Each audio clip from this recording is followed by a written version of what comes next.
The night air in Seoul was sharp, filled with the scent of rain and gasoline. The city glowed beneath neon lights, but for Miriam, it felt darker than ever. She had just closed the little cafe Ha-jun bought her, wiping the counter with slow, tired hands. The day had been busy. Customers loved her coffee and charm, but her heart was uneasy. Ha-jun had not come by in 3 days. No late-night calls, no teasing messages, no silent glances that made her heart race. It was unusual for him, and she didn't want to admit that she missed his chaos. "Amma, can we wait for Uncle Ha-jun tonight?" Little Nari asked, holding a small pink cup of milk. Miriam smiled softly. "He's busy, baby. Maybe tomorrow." But her words cracked slightly. Busy? Or avoiding her? She didn't know. She sat down beside Nari, holding her close, staring at the rainy glass door. Her thoughts spiraled. The way Ha-jun had been changing lately, gentle, protective, calmer, was confusing. She knew his world was dangerous, filled with blood and lies. And yet, he treated her like she was something fragile. When he smiled at her, it was as if all her struggles disappeared. That same night, in another part of the city, Ha-jun stood inside his office, a private room above his nightclub. Cigarette smoke curled through the air, his knuckles bruised and jaw tense. His men had just brought in bad news. "Boss," one of them said quietly, "the Kim Syndicate, they're back. Their leader returned from Japan." Ha-jun froze. "Who?" "Han Min-soo." The name was a blade through his chest.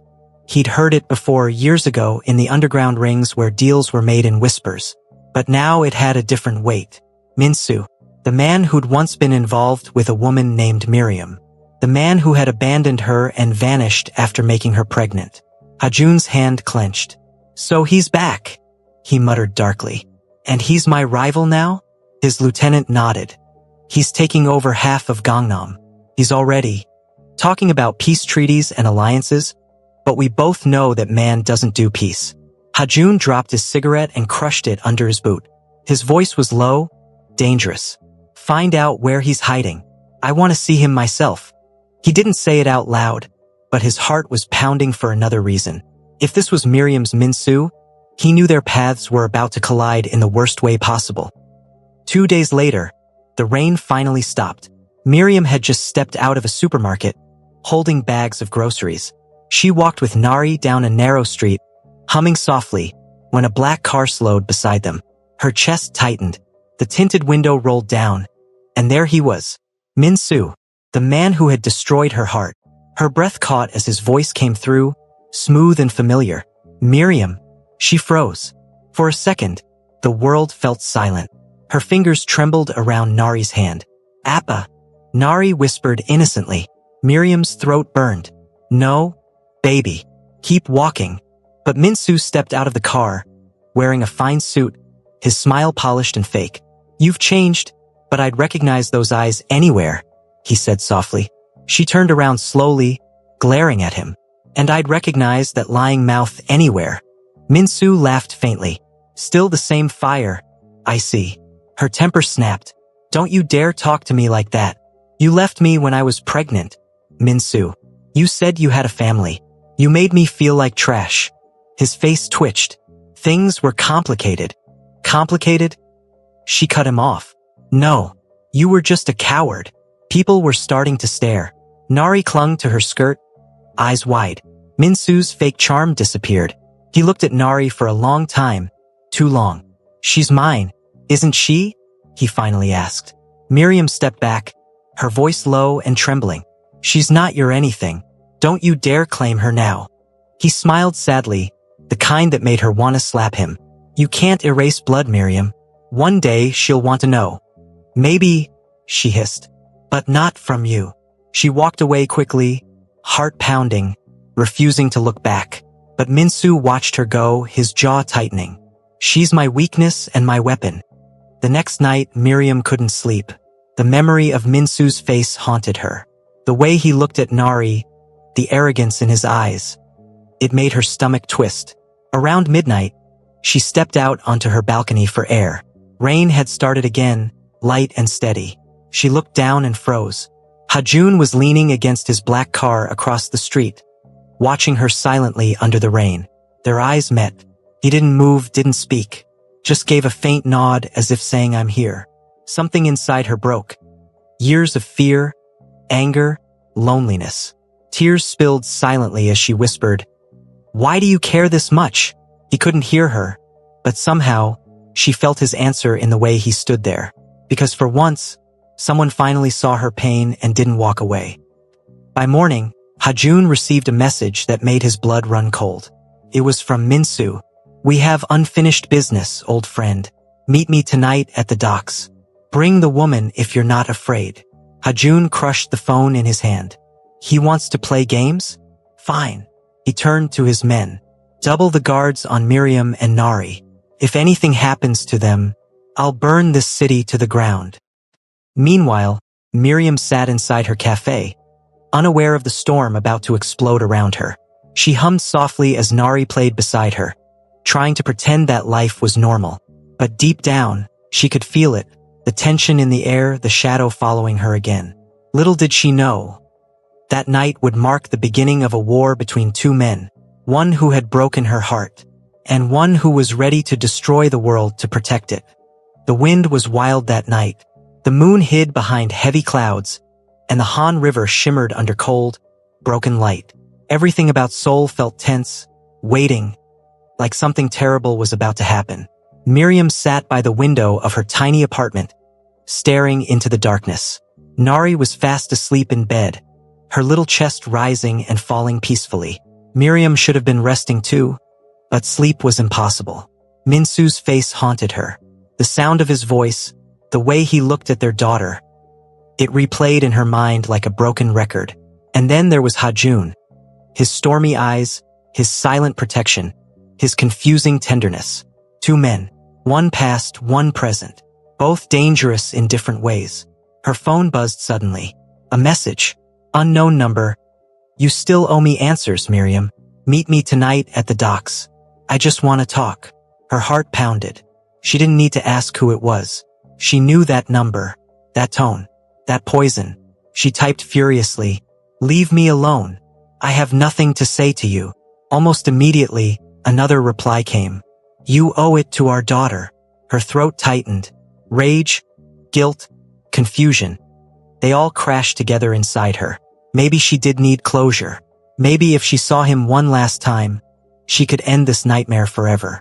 She stood up, grabbed her coat, and glanced at Nari. "I'll be back soon, baby," she whispered. "Just a quick walk." She didn't realize that as she stepped into the street, a black car parked 2 blocks away turned its headlights on. Inside sat Hajun, watching her every move. Hajun had been outside for hours. He knew something was wrong. The air felt heavy, her energy off. He'd stationed men nearby, but when he saw her leave the apartment alone, panic slammed through him. "Follow her," he ordered through the radio. "Don't let her out of sight." He started the car and tailed her at a distance. The rain had started again, light but cold. It made the city streets glisten like glass. Miriam's hood covered her face as she walked quickly, hands buried in her pockets. She boarded a bus heading toward the river. Hajun followed in silence, his grip tight on the wheel. "Why are you doing this, Miriam?" he muttered under his breath. "Why tonight?" The docks were quiet, too quiet. Cargo containers stood like giant shadows. The air smelled of rust and salt. A ship's horn wailed faintly in the distance. Miriam stepped onto the cracked pavement, her heart thudding hard. She saw him almost immediately, Minsu, leaning against his black car under a broken streetlight. His smile was gentle, too gentle, and that made her angrier. "Miriam," he said softly. "You came. Don't flatter yourself," she spat. "I came to tell you to stay away from me and my daughter." He sighed, taking a slow step forward. "You've changed. Stronger. More beautiful." "Stop it," she warned. "You don't get to say that after what you did." He nodded, pretending to look remorseful. "I know. I was wrong. I was scared back then. My family, they would have never accepted." She cut him off sharply. "Save your excuses. You had a choice. You left me to raise her alone." His jaw clenched. "I didn't know she was born. You disappeared." I hid because I didn't want my daughter growing up around your lies.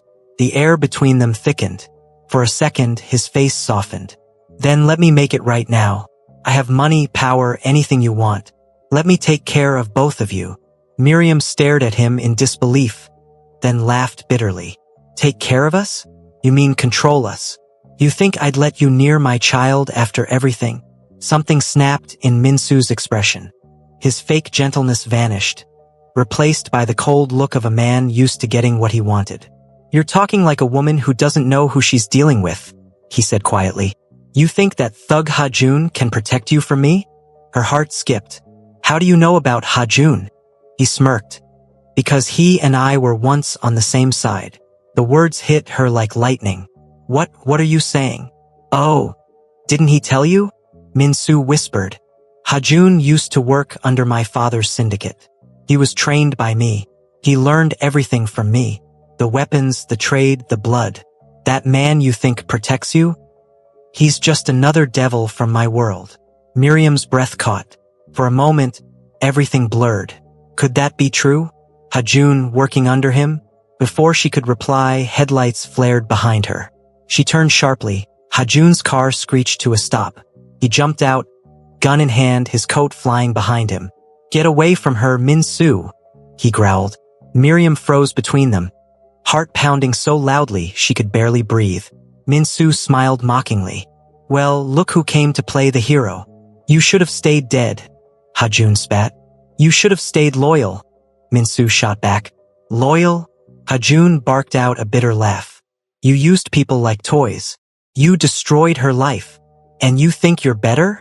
Minsu sneered. I trained you to be a monster, Ha-jun. Don't act like some savior now. Maybe I was a monster, Ha-jun said, stepping forward. But not anymore. Not because of her. The words echoed through the cold night. Miriam felt tears burn her eyes. Minsu's smirk faded. So, you're in love with her? Ha-jun didn't hesitate. Yes, and if you touch her or her daughter again, I'll bury you where you stand. Silence. Only the sound of the river and the hum of tension so sharp it could cut air. Then Minsu laughed. A low, dangerous laugh. You really think love will save you from me? You're just another fool, Ha-jun. He signaled with 2 fingers. From the shadows, armed men appeared, circling them. Miriam gasped. Ha-jun instantly pulled her behind him. Stay down, he whispered. The night erupted in chaos. Gunfire, shouting, the crash of metal. Ha-jun's men stormed in from the opposite side, returning fire. Miriam ducked behind a container, clutching her head, trembling. The sound of bullets echoed like thunder. She heard Ha-jun shouting orders, his voice rough and fierce. Then silence. Her body shook. She peered out cautiously. Smoke filled the air, and bodies lay scattered across the dock. Ha-jun stood, chest heaving, a graze of blood on his arm. Minsu was gone. He turned toward her, voice hoarse.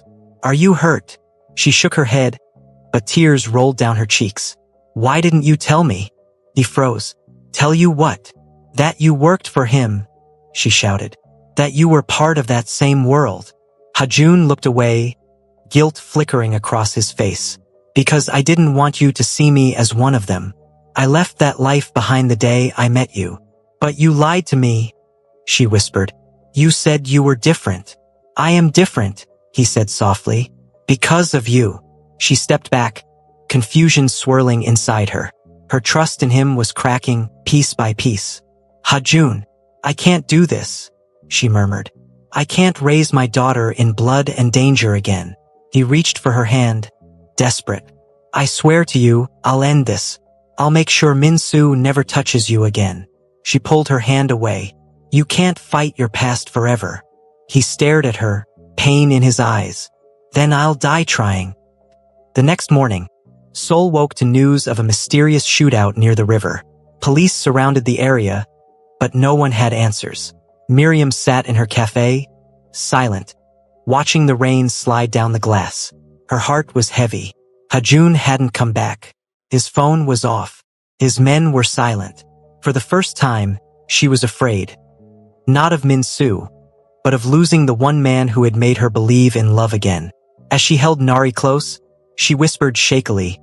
He promised he'd protect us. Baby, he promised. Outside, a black envelope was slipped under her cafe door.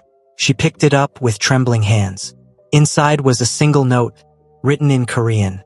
The game isn't over. If you want him alive, come alone. Her blood ran cold. The signature at the bottom made her knees buckle. Minsu. The world was silent when Miriam read that note. Only the soft hum of the refrigerator and the faint ticking of the clock filled the air. Her fingers shook as she clutched the black envelope. Her mind screamed to run, to hide, to protect Nari. But her heart refused. She could still hear Ha-jun's voice from the night at the docks. I'll die trying. And the way he had looked at her, broken, fierce, in love. Her body trembled. He had gone after Minsu alone. And now he was in danger because of her. Miriam took a deep breath, looked at her sleeping daughter, and whispered, Forgive me, baby. Mama has to finish this. She packed a small bag, slipped on her black jacket, and left the cafe in the dim light of dawn. The streets were empty, wet with last night's rain. Her steps echoed, each one heavier than the last.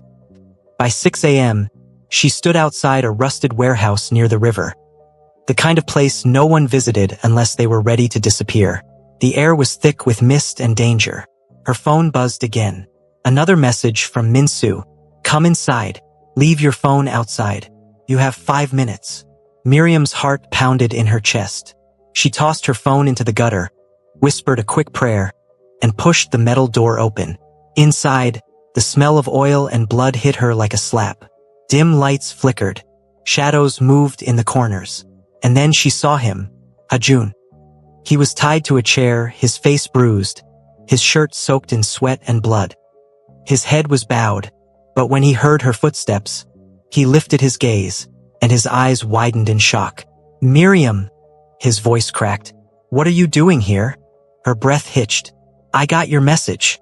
Minsu stepped out from behind a pillar, his smile sharp and venomous. Good. I was beginning to think you'd let your lover die alone. Miriam turned to him slowly, her voice cold. Let him go, Minsu. This is between us. He laughed softly, walking in circles like a predator. Between us? Oh no, sweetheart. You made this about him when you chose him over me. I never chose you, she said bitterly. You were my mistake. That hit him. His smile faded, replaced by a dangerous stillness. You always had that mouth, he muttered. Even when I loved you. You never loved anyone but yourself. Ha-jun groaned behind her. Miriam, leave. Please, don't. But she didn't move. Instead, she faced Minsu with fire in her eyes. You think you're powerful because people fear you? You're just a coward who hides behind guns and threats. You abandoned me, remember? You couldn't even face fatherhood. You ran. For the first time, his jaw tightened. Watch your tone. Or what? She snapped. You'll hit me? Kill me? You already killed the woman I used to be. Ha-jun looked at her in awe, even through his pain. She was trembling, but her voice never broke. Minsu exhaled slowly. You've gotten bold, he said. But you've forgotten something. I don't lose what's mine. I was never yours, she hissed. He smirked and raised his gun, aiming it at Ha-jun. Then I'll take what's his. No, she screamed, stepping in front of Ha-jun without thinking, her arms spread wide. If you want to shoot him, you'll have to shoot through me. Minsu blinked in disbelief. You'd die for him? Yes, she said, her voice shaking but sure. Because he did what you never could. He stayed. The silence that followed was heavy, thick enough to choke on. For a second, something flickered in Minsu's eyes. Regret? Pain? Maybe both. Then he lowered the gun slowly, only to smirk again. You think you can win this with emotion, Miriam? This is business. Your leverage. Nothing more. Ha-jun suddenly spoke, his voice hoarse but steady. She's not leverage. She's the reason I left your empire. Because I realized there was more to life than power and fear. You wouldn't understand that. Minsu gave a bitter laugh. You talk like a saint now, but I know you, Ha-jun. You're a killer, same as me. Maybe I was, Ha-jun said, lifting his head. But I'm not anymore. Because of her. Miriam felt tears sting her eyes. Even broken and bleeding, he still found a way to protect her. Minsu turned away, annoyed. Enough of this drama. I don't have time for lovers' speeches. He nodded at one of his men. End this. The guard raised his gun. But before he could pull the trigger, a loud explosion rocked the warehouse. Boom! Smoke filled the air. Alarms blared. The door burst open, and Hajun's men stormed in, firing and shouting. Get the boss out! Miriam, run! Hajun roared. She ducked, coughing through the smoke, trying to untie him. Her hands shook, but she managed to loosen the ropes. Come on! She cried. He pulled free, grabbed her wrist, and they sprinted through the chaos together. Bullets flew past them. Men shouted. Flames spread across the floor. They reached the back exit, but Minsu was there, blocking the way, his gun aimed straight at them. Going somewhere? He sneered. Hajun stepped in front of her, shielding her again. Let her go, he said, raising his hands. Minsu's eyes glinted. You die for her too? Touching. She's worth dying for. The words hung in the air, raw and true. Minsu's finger twitched on the trigger, but Miriam moved first. She grabbed a metal rod from the ground and swung it with all her strength. It hit Minsu's arm, knocking the gun aside. He shouted in pain as Hajun tackled him to the ground. The two men fought brutally, punches, kicks, blood flying across the floor. Years of betrayal burned between them. Hajun slammed him against a crate. This is for her. He punched again. And this is for the child you abandoned. Minsu spat blood and laughed weakly. You think killing me makes you clean? Hajun hesitated for a second, just long enough for Minsu to pull out a hidden knife. Hajun! Miriam screamed. The blade flashed. Hajun dodged, barely, grabbing Minsu's wrist and twisting it hard until the knife clattered to the ground. He pinned him down, gun in hand, breath heavy. Do it? Minsu hissed. End it. Be the monster you were born to be. Hajun's hand trembled. His finger hovered on the trigger. Then he looked at Miriam, her teary eyes, her trembling hands, her silent plea. He dropped the gun. I'm done being a monster, he whispered. Minsu stared in shock. You're weak. No, Hajun said softly. I'm free. He stood, grabbed Miriam's hand, and pulled her out of the burning warehouse as sirens wailed in the distance. Behind them, Minsu lay in the chaos, defeated but alive, watching the woman he once destroyed walk away with the man who had finally learned what love meant. Outside, the sky was turning pink with dawn. Smoke curled into the air as firefighters and police surrounded the area. Hajun collapsed onto the sidewalk, exhausted, bleeding, but alive. Miriam knelt beside him, tears streaming down her cheeks. You idiot, she whispered, shaking. You almost died. He smiled weakly. You came for me, didn't you? She let out a broken laugh. Of course I did. I wasn't going to let you die before you buy me that kimchi stew you promised. He chuckled, wincing in pain. Sharp mouth as always. And don't you forget it, she murmured, pressing a hand against his cheek. Their eyes locked, fire and gentleness all at once. Miriam, he said quietly, I'm sorry for lying about my past. I know, she whispered, and I forgive you. You're not that man anymore. He closed his eyes, relief washing over his face. Let's go home, she said softly. To Nari. She's waiting. He smiled faintly. Home. I like the sound of that. As they walked away together, hand in hand, the rising sun cast a golden glow on the horizon, signaling the start of something new. For the first time in years, Miriam didn't feel broken. She felt alive. She had faced her past, fought her fears, and found love in the most unexpected place. Not with a man who promised perfection, but with one who had been shattered, just like her, and still chose to heal. The sun crawled through the torn curtains like a thief, spilling pale gold light across the small room. Miriam stirred first. Her eyelashes fluttered, her head heavy, her heart heavier. Her body ached, not just from exhaustion, but from the storm that had passed through her life. The night before was war, and then there was him, Hajun. The man she swore to hate, the tattooed devil who once terrified her, had risked everything to save her and her child. Now, in the morning light, he sat by the window shirtless, his back covered in bruises and soot. He was staring out into the street, cigarette between his fingers but unlit. His mind was far away, trapped between guilt and longing. Miriam watched him quietly. The lines on his back told a story of violence, but the way he held his shoulders, tense yet tired, spoke of something deeper. She cleared her throat softly. "You didn't have to help." Hajun didn't look back. Silence filled the room. Only the faint sound of Nari breathing from the corner bed reminded them that the world was still kind enough to give them one more day. Miriam finally sat up, wrapping the blanket around her. "What happened to your club?" He turned then, slow, tired, but still dangerous in that way only he could be. "Gone. Sumin burned it. My men, half of them are gone too." She blinked. "You're saying you lost everything because of me?" Hajun met her eyes, and for a second, there was no mafia boss. No tattoos, no secrets. Just a man who had made a choice. "I didn't lose it because of you, Miriam. I lost it protecting what I couldn't afford to lose again."